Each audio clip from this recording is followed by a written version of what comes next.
ನಮಸ್ಕಾರ ಸ್ನೇಹಿತರೆ, job news ಇನ್ finger YouTube ಚಾನಲ್ಗೆ ಸ್ವಾಗತ. ನಾನು ನಿಮ್ಮ ಸ್ನೇಹಿತ ಗುರುನಾಥ್.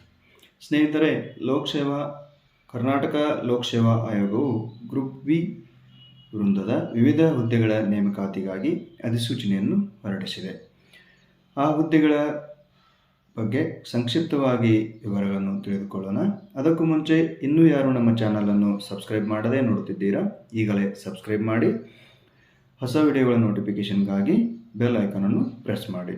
ಸ್ನೇಹಿತರೆ, ಕರ್ನಾಟಕ ಲೋಕಸೇವಾ ಆಯೋಗವು ಸುಮಾರು 7 ಇಲಾಖೆಗಳಲ್ಲಿ 8 ಹುದ್ದೆಗಳ ನೇಮಕಾತಿಗಾಗಿ ಅಧಿಸೂಚನೆಯನ್ನು ಹೊರಡಿಸಿದೆ ಮತ್ತು ಅರ್ಜಿ ಸಲ್ಲಿಸುವ ಪ್ರಕ್ರಿಯೆಯು ಪ್ರಾರಂಭವಾಗಿದೆ. ಹಾಗಿದ್ದರೆ ಈ 8 ಹುದ್ದೆಗಳು ಯಾವುವು, 7 ಇಲಾಖೆಗಳು ಯಾವುವು ಅನ್ನೋದರ ಬಗ್ಗೆ ಸಂಕ್ಷಿಪ್ತವಾಗಿ ವಿವರಗಳನ್ನು ತಿಳಿದುಕೊಳ್ಳೋಣ.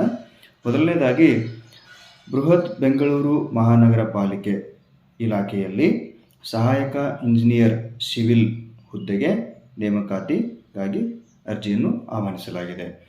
ಈ ಇರುವಂತಹ ಒಟ್ಟು ಹುದ್ದೆಗಳು 92. ಈ ಹುದ್ದೆಗೆ ಅವಶ್ಯವಿರುವಂತಹ ವಿದ್ಯಾರ್ಹತೆ ಸಿವಿಲ್ ವಿಭಾಗದಲ್ಲಿ ಇಂಜಿನಿಯರಿಂಗ್ ಪದವಿಯನ್ನು ಪಡೆದಿರಬೇಕು. ಸಿವಿಲ್ ಇಂಜಿನಿಯರಿಂಗ್ ಪದವಿ ಪಡೆದಿರುವಂತಹ ಅಭ್ಯರ್ಥಿಗಳು ಈ ಹುದ್ದೆಗೆ ಅರ್ಜಿಯನ್ನು ಸಲ್ಲಿಸಬಹುದು. ಈ ಹುದ್ದೆಗೆ ಇರುವಂತಹ ವೇತನ ಶ್ರೇಣಿ ಏನಪ್ಪ ಅಂತಂದರೆ 43,100ರಿಂದ 83,900. ಇದು ಒಂದನೇದಾದರೆ, ಎರಡನೇ ಇಲಾಖೆ ಜಲಸಂಪನ್ಮೂಲ ಇಲಾಖೆ. ಈ ಇಲಾಖೆಯಲ್ಲಿ ಸಹಾಯಕ ಇಂಜಿನಿಯರ್ ಸಿವಿಲ್ ಹುದ್ದೆಗೆ ಅರ್ಜಿಯನ್ನು ಆಹ್ವಾನಿಸಿದ್ದು ಒಟ್ಟು 90 ಹುದ್ದೆಗಳಿವೆ.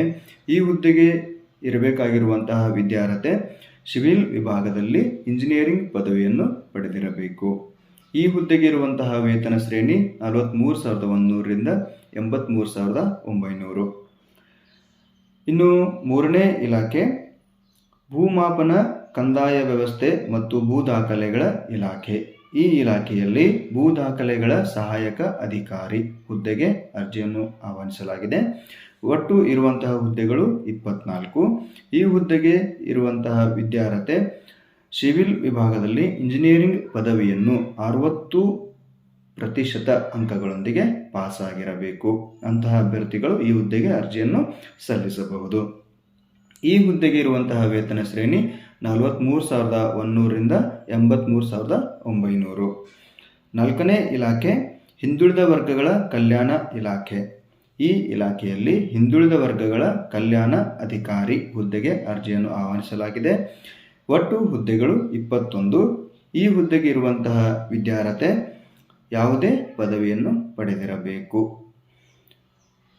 ಈ ಹುದ್ದೆಗೆ ಇರುವಂತಹ ವೇತನ ಶ್ರೇಣಿ 43,100ರಿಂದ 83,900. ಐದನೇ ಇಲಾಖೆ ಕೈಗಾರಿಕೆ ಮತ್ತು ವಾಣಿಜ್ಯ ಇಲಾಖೆ.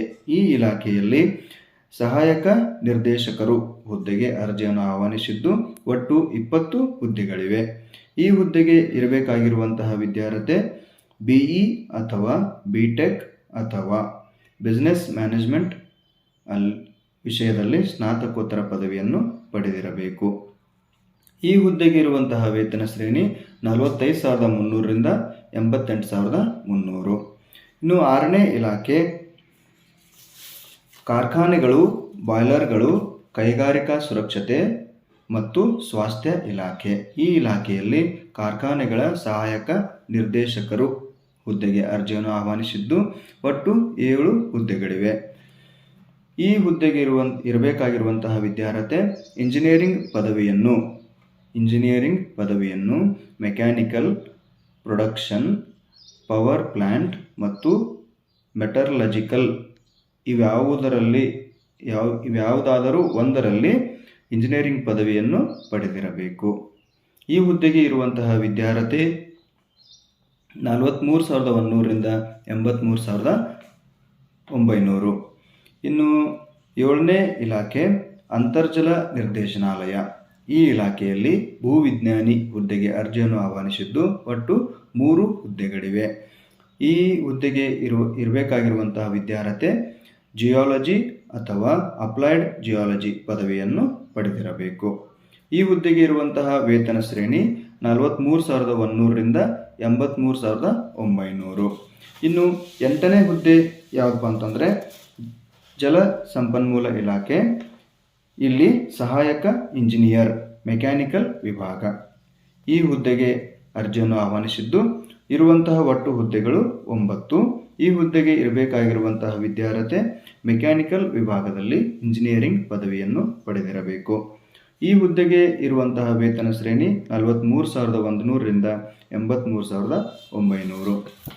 ಸ್ನೇಹಿತರೆ, ಇವಿಷ್ಟು ಹುದ್ದೆಗಳಾದರೆ ಈ ಹುದ್ದೆಗೆ ಇರಬೇಕಾಗಿರುವಂತಹ ಕನಿಷ್ಠ ವಯೋಮಿತಿ ಏನಪ್ಪ ಅಂತಂದರೆ 18 ವರ್ಷ. ಗರಿಷ್ಠ ವಯೋಮಿತಿ ಸಾಮಾನ್ಯ ಅಭ್ಯರ್ಥಿಗಳಿಗೆ 35 ವರ್ಷಗಳು, ಪ್ರವರ್ಗ 2A 2B 3A 3B ಅಭ್ಯರ್ಥಿಗಳಿಗೆ 38 ವರ್ಷಗಳು, SC ST ಕ್ಯಾಟಗರಿ 1 ಅಭ್ಯರ್ಥಿಗಳಿಗೆ 40 ವರ್ಷಗಳವರೆಗೆ ಅರ್ಜಿಯನ್ನು ಸಲ್ಲಿಸಲು ಅವಕಾಶವಿರುತ್ತದೆ. ಸ್ನೇಹಿತರೆ, ಈ ಹುದ್ದೆಗೆ ಪರೀಕ್ಷಾ ಶುಲ್ಕ ಇದ್ದು ಸಾಮಾನ್ಯ ಅಭ್ಯರ್ಥಿಗಳಿಗೆ 300 ರೂಪಾಯಿಗಳ ಪರೀಕ್ಷಾ ಶುಲ್ಕವಿರುತ್ತದೆ. ಪ್ರವರ್ಗ 2A 2B 3A 3B ಅಭ್ಯರ್ಥಿಗಳಿಗೆ 150 ರೂಪಾಯಿಗಳ ಪರೀಕ್ಷಾ ಶುಲ್ಕವಿದ್ದು ಮಾಜಿ ಸೈನಿಕ ಅಭ್ಯರ್ಥಿಗಳಿಗೆ 50 ರೂಪಾಯಿಗಳ ಪರೀಕ್ಷಾ ಶುಲ್ಕವಿದೆ. SC ST ಕ್ಯಾಟಗರಿ 1 ಹಾಗೂ ವಿಕಲಚೇತನ ಅಭ್ಯರ್ಥಿಗಳಿಗೆ ಪರೀಕ್ಷಾ ಶುಲ್ಕದಿಂದ ವಿನಾಯಿತಿ ಇರುತ್ತದೆ. ಸ್ನೇಹಿತರೆ, ಈ ಹುದ್ದೆಗಳಿಗೆ ನೇಮಕಾತಿ ಪ್ರಕ್ರಿಯೆ ಹೇಗೆ ಅಂತಂದರೆ 2 ಹಂತಗಳಲ್ಲಿ ನೇಮಕಾತಿ ಪ್ರಕ್ರಿಯೆ ನಡೆಯುತ್ತದೆ. ಒಂದನೇದಾಗಿ ಮೊದಲನೆಯ ಹಂತ ಕಡ್ಡಾಯ ಕನ್ನಡ ಭಾಷಾ ಪರೀಕ್ಷೆ ಇರುತ್ತದೆ. 2ನೇ ಹಂತದಲ್ಲಿ ಸ್ಪರ್ಧಾತ್ಮಕ ಪರೀಕ್ಷೆ ಇದ್ದು 300 ಅಂಕಗಳಿಗೆ ಒಂದು ಪ್ರಶ್ನೆ ಪತ್ರಿಕೆ ಇದ್ದರೆ, ಇನ್ನು ನಿರ್ದಿಷ್ಟ ವಿಷಯಕ್ಕೆ ಸಂಬಂಧಿಸಿದ ಪ್ರಶ್ನೆ ಪತ್ರಿಕೆ 300 ಅಂಕಗಳಿಗೆ ಸಂಬಂಧಿಸಿದಂತೆ ಇರುತ್ತದೆ. ಸ್ನೇಹಿತರೆ, ಈ ಅರ್ಜಿಯನ್ನು ಸಲ್ಲಿಸಲು ಕೊನೆಯ ದಿನಾಂಕ 14/5/2024 ಮತ್ತು ಈ ಸ್ಪರ್ಧಾತ್ಮಕ ಪರೀಕ್ಷೆಯ ತಾತ್ಕಾಲಿಕ ದಿನಾಂಕವನ್ನು ಪ್ರಕಟಿಸಿದ್ದು ಅದು 11/8/2024. ಇದು ತಾತ್ಕಾಲಿಕ ದಿನಾಂಕವಾಗಿರುತ್ತದೆ. ಸ್ನೇಹಿತರೆ, ಈ ಹುದ್ದೆಗಳಿಗೆ ಅರ್ಜಿಯನ್ನು ಸಲ್ಲಿಸಲು ಅವಶ್ಯವಿರುವಂತಹ ದಾಖಲಾತಿಗಳು ಏನಪ್ಪ ಅಂತಂದರೆ ಶೈಕ್ಷಣಿಕ ದಾಖಲಾತಿಗಳು, ಮೀಸಲಾತಿಗೆ ಸಂಬಂಧಿಸಿದ ದಾಖಲಾತಿಗಳು ಅಂದರೆ ಜಾತಿ ಮತ್ತು ಆದಾಯ ಪ್ರಮಾಣ ಪತ್ರ, ಕನ್ನಡ ಮತ್ತು ಗ್ರಾಮೀಣ ವ್ಯಾಸಂಗ ಪ್ರಮಾಣ ಪತ್ರ, ಆಮೇಲೆ PDP, ಇನ್ನೂ ಯಾವುದಾದ್ರೂ ಎಕ್ಸ್ ಸರ್ವಿಸ್ಮೆನ್, ಹೀಗೆ ಯಾವುದಾದ್ರೂ ಮೀಸಲಾತಿಗೆ ಸಂಬಂಧಿಸಿದಂಥ ದಾಖಲಾತಿಗಳು, ಹಾಗೆ ಆಧಾರ್ ಕಾರ್ಡ್, ಫೋಟೋ ಮತ್ತು ಸಹಿ.